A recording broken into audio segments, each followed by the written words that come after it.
Meanwhile, it's time for dinner in the Burl world. That night, we retired early, since the next morning, Stefan and I are going to roll out of bed at 3 o'clock in the morning to try for our fourth time to find this dry lake bed where the petroglyphs are. I've been hunting for them for about 35 years, and it's about time. We left our cozy sleeping bags at 3 in the morning, and by the time the first sun reaches the horizon, we're already on top of our first mountain. And we've got lots more to go, but we're determined to find it. Time's running out for both of us, and especially me, since I'm already nearly 77 years old. I have to do it now, or who knows when I'll get to in this life. We move up and find lots of rocks and lots of barrel cactus, but we get to the petroglyphs. After all these years and tries, finally we made it. I don't know what it is. Yeah, But we found them. yeah, but look at that. Look at that double Y like a little here. And that's like a sign. But it could be part of something. Yeah, and I sure don't see any inscriptions. No, but look at again that same motive. Yeah, I was hoping to find some inscriptions, maybe some 5,000-year-old inscriptions, and there's supposed to be some swastikas in this site. So I had it all built up in my mind that maybe some travelers from China or India or various other Phoenicians or somebody might have made inscriptions here. And so this would be a really super site.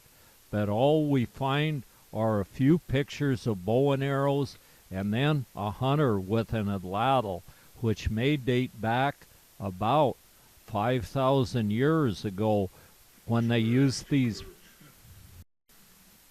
There are snakes and lizards, and there's a humanoid shooting a bow and arrow.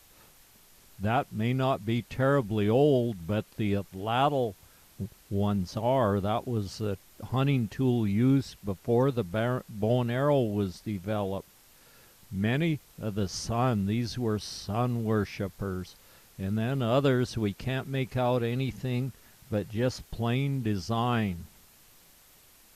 This site is extremely old, but I've heard there's swastikas here, and there were some swastikas in the Americas. There's the hunter with the atlatl.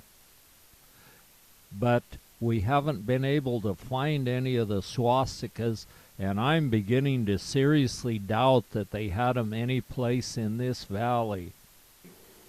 There were swastikas all over the world, and even the American Indians had them, probably due to influence of the early sailors that reached the Americas thousands of years before Columbus. But I don't think they're in this valley, so we'll look some more, though. There's another hunter with, it looks like, a bow and arrow, or else an atlatl that he's shooting at probably another humanoid. So they must have had some wars here as well.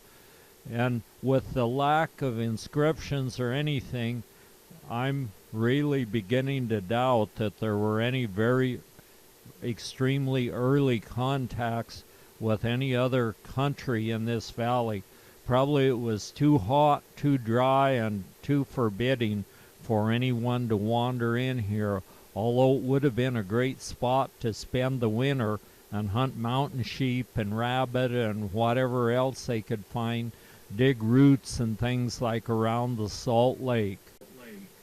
There are plenty of lizards and snakes, and we even found what looks to be a flower etched deeply into the basalt stone in this wash.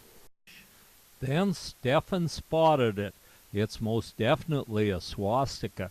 But wait a minute, that's too new. And who would have put a swastika in a very special site like this?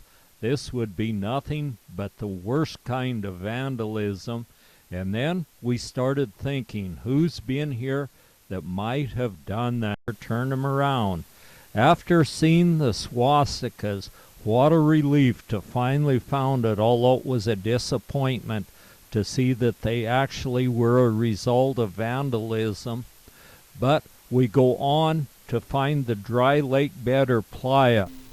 It isn't a real big playa, Lake, but as near as we okay. can figure out. And it looks like you could land an airplane here. It has some rocks that have rolled down from the cliffs above, some smaller rocks, and then some huge rocks. And I understand on one of these rocks there's a place where the Indian women ground their seeds and things they wanted. So this spot probably had water in it when the people lived here at that time. Who knows how many years ago. Well, after that, it's time to turn around and head back. We see the beaver tail cactus almost ready to bloom. We've walked in 9 miles each direction, so it'll be about an 18-mile hike. We get back and find there's a scorpion. May caught a little scorpion in a box. A few nights before, there was something on my air mattress. I swished it off with my arm, and the rascal stung me. It was a scorpion, but the sting wasn't bad at all.